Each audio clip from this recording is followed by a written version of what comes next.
Bonsoir, c'est Catherine pour Ouitanou. Et regardez, j'ai mis mon super t-shirt, c'est Jésus au milieu de super-héros qui leur dit en anglais « Et voilà comment j'ai sauvé le monde ». Et voilà comment il a sauvé le monde en allumant, en mourant sur la croix, et en étant la lumière du monde, en éclairant nos intelligences. Et oh, Seigneur, merci parce que tu m'as sauvé, parce que tu nous as sauvés, parce que jour après jour, tu nous sauves de la mort, du péché, et tu nous rends la vie. Je ne vais pas y arriver avec une seule allumette. Amen. Amen. Est-ce que le Seigneur vous aussi vous a sauvé? Est-ce qu'aujourd'hui, ça a été un jour où vous avez pu vraiment recevoir à nouveau cette assurance du salut? Vous voyez, juste cette certitude. Tu es sauvé. Pourquoi? Pourquoi tu m'as sauvé, Seigneur? Parce que je t'aime. Seigneur. Seigneur, merci pour cet amour que tu as pour chacun et chacune d'entre nous. Bonjour. Et je voulais juste vous saluer, Zakir, et vous souhaiter la bienvenue avec nous. Soyez vraiment bénis. Seigneur, on veut rentrer dans ta présence. Je jette mon paquet d'allumettes. Je sais pas, je suis un peu toute, alors qu'il ne s'est rien passé de spécial, ou plutôt des choses pas très sympas. En fait, aujourd'hui, c'était une journée de choses pas très sympas. Et pourtant, Seigneur est là et je suis dans sa paix. Et ça vous arrive pas parfois, ça y a des choses pas très sympas. Ça a commencé ce matin au lever. Et puis, hop là, hop là, hop là, hop là, hop là. Et, et encore, et ok, ça va être Shabbat ce soir.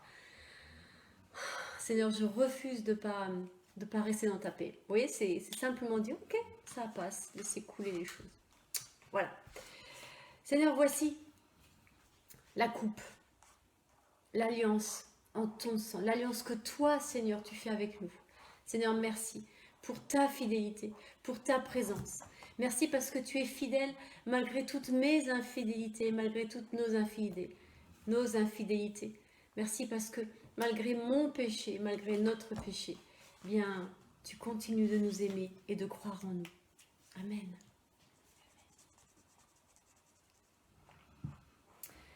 Et de la même manière, cette simple tranche de pain, le plus bête pain de mie que j'ai pu trouver, juste pour dire la quotidienneté dans laquelle, Seigneur, je veux m'inscrire avec toi. Voilà, dans ce quotidien, dans cette journée qui a été plus que bof, c'est comme ça. Tu étais là, simplement. Seigneur, j'aime tellement la simplicité de ta présence.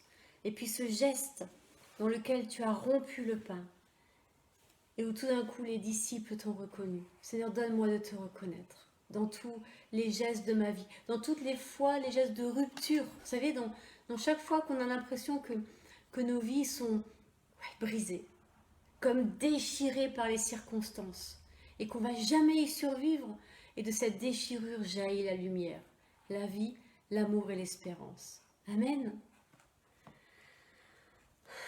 Tiens, merci. Un petit bout de pain pour ma fille. Seigneur, en mangeant ce pain, je proclame que tout ce qui est déchirure dans ma vie, tu l'as vécu, tu l'as porté avant moi, et de ces déchirures-là, jaillisse la lumière, jaillisse la vie, l'amour et l'espérance. Amen. Amen. Ayette et moi, et juste là, nous vous souhaitons Shabbat Shalom. Voilà, entrez dans cette paix de Shabbat et dans tout ce que vous avez pu vivre cette semaine. Yeshua, Jésus, vous aime, nous aime, il est avec nous. Ne lâchez rien. Continuez à vous accrocher à son manteau. Et on se retrouve demain à 13h30 pour l'enseignement. Bonsoir Déborah, bonsoir Sylvie. On se retrouve demain à 13h30 pour l'enseignement, le partage. Et ça va être un partage, vous savez, on est sur le thème du corps. Et donc, on va parler du corps, on va parler des cheveux. Et on va clore cette question du cheveu en travaillant un peu ensemble, en relisant les textes de Paul, dans lesquels Paul parle des cheveux et de l'autorité de la femme. Et vous vous rappelez qu'on a déplacé la récap du lundi. On a fait un partage, un enseignement le mercredi à 20h pour aller de Shabbat à Shabbat. Et donc mercredi, on a parlé de Bathsheba et ses cheveux, où il n'y a pas du tout question de ses cheveux dans le texte biblique en fait, mais de sa grande beauté et de ce qu'elle en a fait, de sa relation avec David, de sa relation avec Dieu, comment quelque chose s'est passé. Vous voyez comme quoi hein, Dieu il l'a prise au plus profond de ses doutes, de ses questions, de ses envies, de son désir d'enfant, d'exister, de vivre, pour l'emmener ailleurs, l'emmener plus loin. C'est intéressant de se dire, ok, comment elle a vécu les choses, comment ça s'est passé. Et puis on va parler de Paul et de cette question de la femme. Est-ce qu'une femme peut enseigner? Est-ce qu'une femme a le droit de prendre autorité? Qu'est-ce que ça veut dire la soumission? Une femme doit être soumise. Il y a beaucoup de choses sur les épaules des femmes. Est-ce que tout ça est vraiment biblique? Comment c'est biblique? Comment ça n'est pas biblique? Qu'est-ce que ça veut vraiment dire? Qu'est-ce que dit la Bible sur l'autorité, les femmes et la relation entre les femmes et les hommes? Alors là, je vous promets, on en a pour des heures de partage et c'est passionnant.